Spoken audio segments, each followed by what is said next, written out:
The crowd went silent. Right in front of the courthouse, 3 officers were dragging a black woman by her arms, yelling at her to stay out of police business.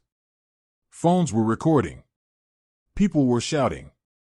But she didn't resist, she just whispered, "You'll regret this." Moments later, the truth hit them like thunder. She wasn't just anyone, she was the new chief of police. Real justice moments like this remind us that truth always finds its way to light. So before we begin, drop your country or city name in the comments. I'd love to see how far this message travels. And if you believe in justice over power, hit that like button and subscribe. Because this channel stands for stories that speak truth to power.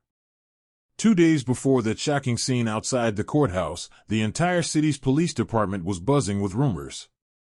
A new chief of police was coming, someone handpicked by the mayor himself.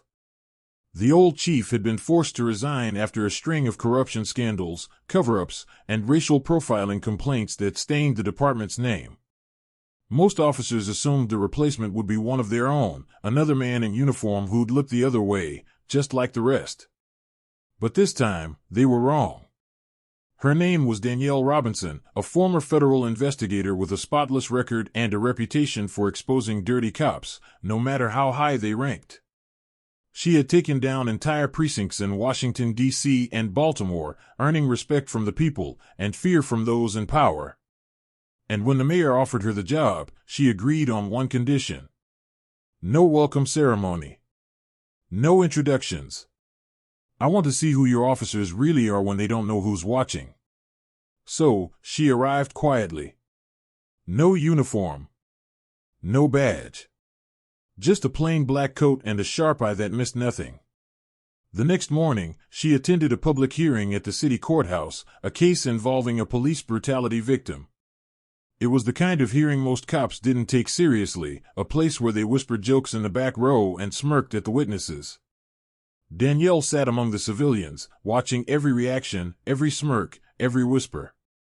That's when she saw it, a young woman crying on the stand, describing how officers threw her to the ground and laughed while she begged for help. Danielle's jaw tightened. When she stood and calmly asked the officers in attendance if this was standard police behavior, one of them barked back. "Sit down, lady. You don't know how this works." She smiled faintly. They had no idea who they were talking to. But soon, they were about to find out, in front of the entire city. The courthouse steps were flooded with people that morning, reporters, activists, and citizens waiting for the verdict in a high-profile police misconduct case.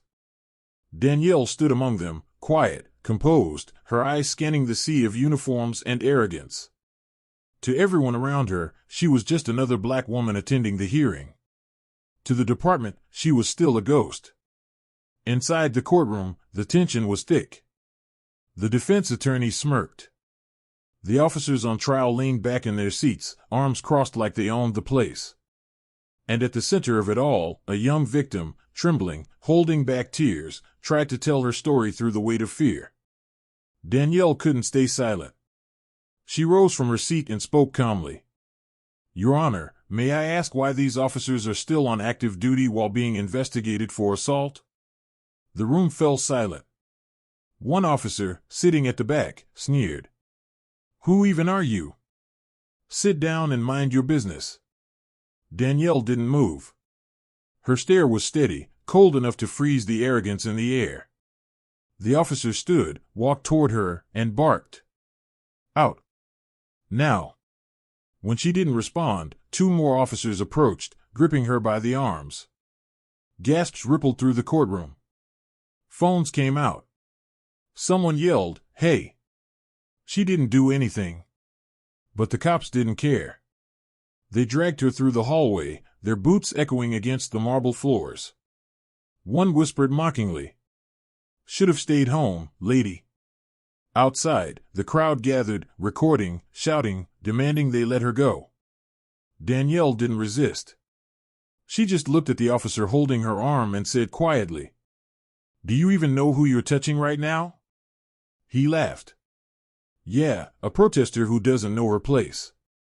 And that's when the courthouse doors burst open. The mayor, flanked by reporters and senior officials, rushed down the stairs. The color drained from the officers' faces. "Chief Robinson," the mayor shouted, panic in his voice. "What's happening here?" Every phone turned. Every camera focused. The woman they had just manhandled was their new chief of police. Danielle slowly pulled her arm free, adjusted her coat, and faced them. Her voice was calm, but it carried the weight of command. "You just showed me exactly what's wrong with this department. And starting today, it ends." The crowd erupted. The officers froze, realizing their careers had just ended before they even began. The silence that followed was heavier than any courtroom gavel. The officers who had dragged her just moments ago now stood frozen, faces pale, hands trembling on their belts.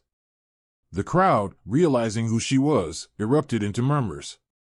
"Chief Robinson," someone whispered.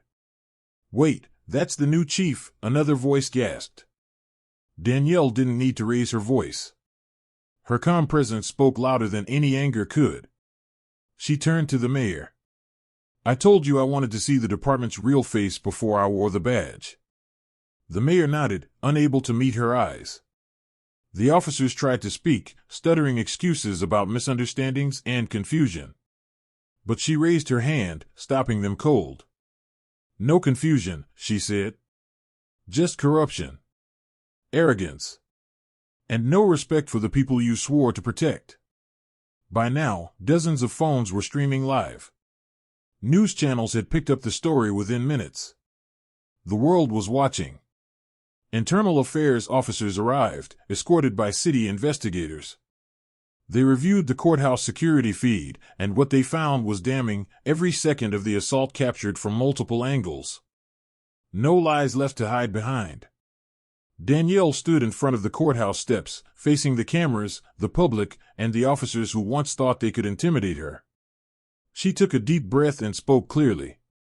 "This badge doesn't make you powerful. It makes you accountable.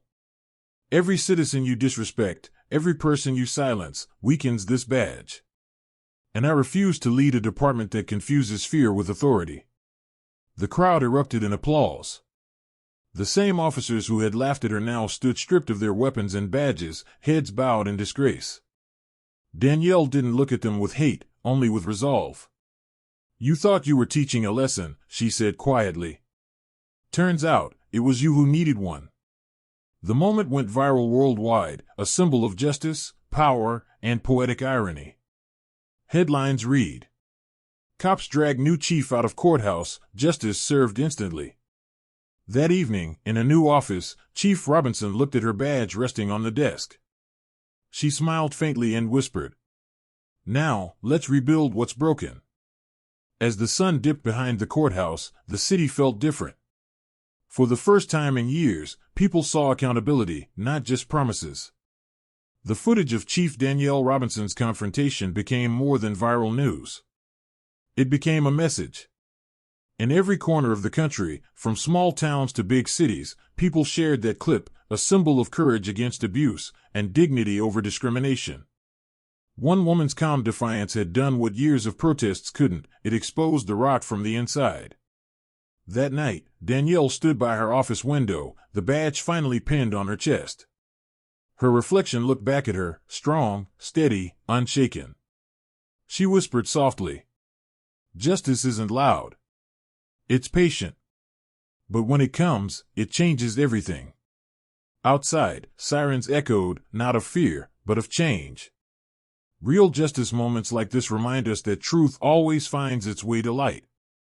So before you go, drop your country or city name in the comments. I'd love to see how far this story travels. And if you believe in justice over power, hit that like button, share this video, and subscribe. Because this channel stands for stories that speak truth to power.